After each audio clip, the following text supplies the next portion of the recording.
Hello बच्चों, the Bihar teacher history maker के तहत मैं कंचन प्रभा आप लोगों का स्वागत करती हूँ। मेरा मोबाइल मेरी शिक्षा में कैचअप कोर्स में क्लास 9th में जो बच्चे हैं उनके लिए मैं क्लास 8 का विषय वस्तु लेकर आती हूँ।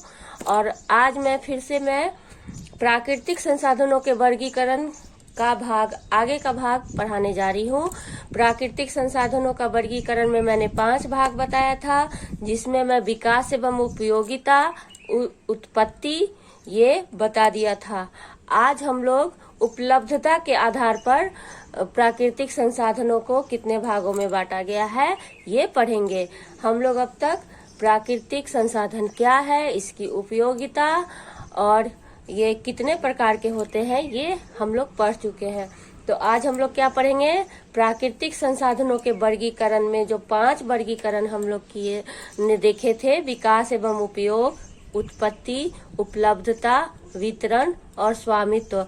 तो हम लोगों ने इसमें से 2 पढ़ लिए हैं पिछले वीडियो में, विकास एवं उपयोग और उत्पत्ति। ये दोनों मैंने पिछले वीडियो में बता दिया है। आज मैं इस वीडियो में उपलब्धता के आधार पर प्राकृतिक संसाधन को कितने भागों में बांटा गया है, आज मैं इस वीडियो में बताने जा रही हूँ।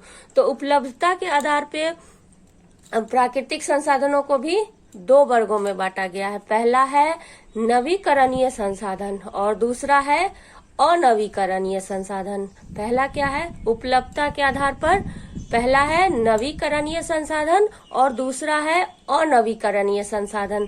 तो आइए वीडियो में आगे हम इसके परिभाषाओं को पढ़ते हैं और समझते हैं कि नवीकरणीय संसाधन और अनवीकरणीय संसाधन किसे कहते हैं, उसके उदाहरणों को समझते हैं और इस धारा को आगे बढ़ाते हैं। चलिए देखते हैं फिर। तो देखिए बच्चों, हम लोग अभी पढ़ रहे हैं इकाई 1 संसाधन। इसमें प्राकृतिक संसाधन। प्राकृतिक संसाधन में प्राकृतिक संसाधनों को 5 भागों में वर्गीकृत किया गया है। अभी हम लोग क्या पढ़ रहे हैं, प्राकृतिक संसाधनों का वर्गीकरण। पिछले 2-3 वीडियो में मैं इसी पे फोकस कर रही हूँ कि प्राकृतिक संसाधन के 5 भागों का वर्गीकरण जो किया गया है उसको पूर्ण रूप से आप लोगों को बता सकूं, इसलिए मैं छोटे छोटे वीडियो बनाकर मैं अलग अलग सारे आधारों को, सारे भागों को, सारे वर्गीकरण किए गए आधारों को मैं अलग अलग वीडियो बनाकर बता रही हूँ ताकि आप लोग अच्छे से समझ सकें। तो आज मैं प्राकृतिक संसाधनों को 5 भागों में जो वर्गीकृत किया गया है उसमें से तीसरा भाग देखेंगे। हम लोग पिछले वीडियो में 2 भाग देख चुके हैं, आज हम लोग तीसरा देखेंगे। तीसरा क्या है, उपलब्धता के आधार पर प्राकृतिक संसाधन को उपलब्धता के आधार पर कितने भागों में बांटा गया है, 2 भागों में। उपलब्धता के आधार पर भी हम लोग इसमें 2 भाग पढ़ेंगे। उपलब्धता के आधार पर 2 भाग। पहला है नवीकरणीय संसाधन। क्या है, नवीकरणीय संसाधन। ये बिल्कुल साधारण है, आप आसानी से समझ जाइएगा। वैसे प्राकृतिक संसाधन जो पुनः पूर्ति प्राकृतिक रूप से होती रहती है, जिनकी पुनः पूर्ति, वैसे प्राकृतिक संसाधन जिनकी जिनकी पुनः पूर्ति प्राकृतिक रूप से होती रहती है, साथ ही ये समाप्त नहीं होते हैं, उसे नवीकरणीय संसाधन कहते हैं। क्या है, वैसे प्राकृतिक संसाधन जिनकी पुनः पूर्ति प्राकृतिक रूप से होती रहती है, प्राकृतिक के द्वारा ही उसकी पूर्ति होती रहती है, समय समय पे वो उसकी पूर्ति करते रहते हैं, प्रकृति के रूप से पूर्ति होती है और साथ ही ये समाप्त नहीं होते हैं। तो ऐसे आप लोग सोचिए, थोड़ा सा दिमाग लगाइए, क्या हो सकता है जो आज भी मैं उसका उपयोग कर रही हूँ, फिर कल भी करूंगी, पुनः उसका उत्पत्ति हो जाता है प्राकृतिक रूप से, वो सामने आता है। तो देखिए उदाहरण में हम लोग पढ़ रहे हैं ना, हवा, सूरज की किरण, वर्षा का पानी, वन, जल इत्यादि, है ना।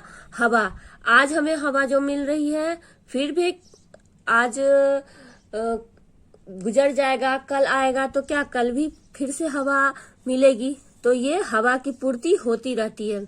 सूरज की किरण, सूरज का प्रकाश आज हमें मिल रहा है, कल भी मिलेगा। वर्षा का पानी, आज अगर बारिश हो रही है कल भी बारिश हो सकती है। वन आज कुछ पेड़ कट गए हैं, बहुत सारे नुकसान हुए हैं, लेकिन फिर से वो वन फिर से फल फूल सकते हैं। जंगल कहीं हो सकता है कभी आग लग जाती है, कुछ हो जाता है तो जंगल नष्ट हो जाते हैं, लेकिन क्या होता है कि फिर से वहां पर पेड़ पौधे जन्म लेते हैं और फिर से जंगल का रूप ले लेते हैं। तो इस तरह प्राकृतिक रूप से इन चीजों का पुनः क्या होता है, पूर्ति होती रहती है, पुनः इसका विकास होता रहता है। तो ये नवीकरणीय संसाधन कहलाते हैं। इसमें एक नोट हम लोग पढ़ेंगे। ये नोट है क्या, ये एक महत्वपूर्ण बात है। जल एवं जंगल का भंडार अथवा पुनः पूर्ति में रुकावटें आती रहती है। जल और जंगल के भंडारण में क्या होता है कि रुकावटें आती है, लेकिन कैसे रुकावटें आती है, दिमाग से सोचे हम लोग। मनुष्यों के कारण क्या होता है कि जंगल को लोग काट रहे हैं अभी, है ना, जंगलों को काट रहे हैं, जिसका भंडारण नहीं हो पा रहा है। मानव इसमें हस्तक्षेप कर रहे हैं, जल का नुकसान कर रहे हैं, बेवजह पानी की बर्बादी कर रहे हैं। जितनी आवश्यकता है उससे अधिक हम लोग उसको बहा रहे हैं। तो इस तरह से जल और जंगल का क्या हो रहा है, बहुत क्षति हो रही है मानवों के कारण, जिस कारण से वो मानव हस्तक्षेप कर रहे हैं। अगर मानव का हस्तक्षेप बंद हो जाए तो इसकी पूर्ति भी बेहतर तरीके से होगी। इसकी पूर्ति क्या होगी, बेहतर तरीके से होगी और जल की कमी नहीं आएगी। अभी जानते हैं ना कि जगह जगह बहुत सारे राज्यों में जल की बहुत कमी हो जाती है। दूसरे राज्यों से जल मंगाया जाता है। गर्मी के समय में कभी कभी ट्यूबवेल से भी पानी आना बंद हो जाता है, क्योंकि वो उसका लेयर बहुत नीचे चला जाता है। तो ये सब किस कारण से हो रहा है कि मानव के हस्तक्षेप के कारण से हो रहा है। तो ये अगर मानव का हस्तक्षेप बंद हो जाए तो ये इसकी भी पूर्ति बहुत अच्छे ढंग से प्राकृतिक द्वारा हमें मिलती रहेगी। अब चलिए हम लोग इसके दूसरे भाग को देखते हैं। दूसरा भाग क्या है, अनवीकरणीय संसाधन। अनवीकरणीय संसाधन किसे कहते हैं, वैसे प्राकृतिक संसाधन हैं जिनके भंडार सीमित है, साथ ही उनका पुनः पूर्ति होने में वर्षों लग जाते हैं।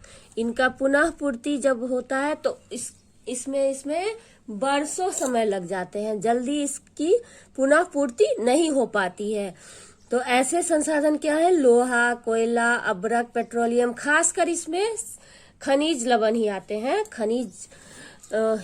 हैं, अनवीकरणीय संसाधन में वैसे प्राकृतिक संसाधन जिनका भंडार सीमित है, जिनको हम लोग बहुत कम उसका उपयोग भी करते हैं और सीमित होने के कारण धीरे धीरे तो उपयोग करते ही हैं, और इसका पुनः उपयोग करने के लिए, इसमें पुनः उसका विकास करने के लिए, पुनः इसकी उत्पत्ति करने के लिए इससे वर्षों समय लग जाते हैं, बहुत ज्यादा समय लगता है। इसीलिए इसको हम लोग धीरे धीरे कम यूज करते हैं और इसलिए इसका मूल्य भी ज्यादा होता है। तो वैसे प्राकृतिक संसाधन जिनका भंडार सीमित है और उनका पुनः पूर्ति होने में वर्षों लग जाते हैं, वो अनवीकरणीय संसाधन कहलाते हैं। इसमें हम लोग देख रहे हैं यहाँ पर उदाहरण में लोहा, कोयला, अब्रक, पेट्रोलियम इत्यादि। ठीक है बच्चों, तो आज हम लोग क्या देखे इस वीडियो में, प्राकृतिक संसाधन के तीसरे भाग, उपलब्धता के आधार पर 2 भाग, नवीकरणीय संसाधन और अनवीकरणीय संसाधन। तो अगले वीडियो में फिर से हम मिलते हैं इसका चौथा भाग लेकर। इसमें 5 भाग हम लोगों को पढ़ना है, ये तीसरा भाग आज हमने पढ़ा। अब चौथे भाग को लेकर मैं अगले वीडियो में आऊंगी। तब तक के लिए बाय बाय।